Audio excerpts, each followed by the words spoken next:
Today's video, guys, I'm going to show you how to change your TikTok profile picture. Very easy and fun video over here, guys. Let's launch a TikTok app first. The first thing that you want to do, you want to go ahead and click on the lower right corner so you will be able to go on your landing page on TikTok.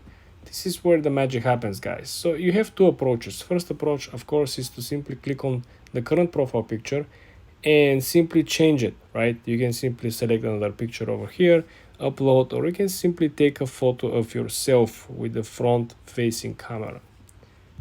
The other option over here simply will be to click edit profile, right, and change the photo from here by simply clicking change the photo. Very easy, very simple. You can also set a video as your profile picture. I'm not sure a lot of people are aware of that, but you can upload a short video which will be your profile picture. I know it sounds funny, but it is an option if some of you guys are interested. For more tips and tricks like this, guys, subscribe and of course follow for more.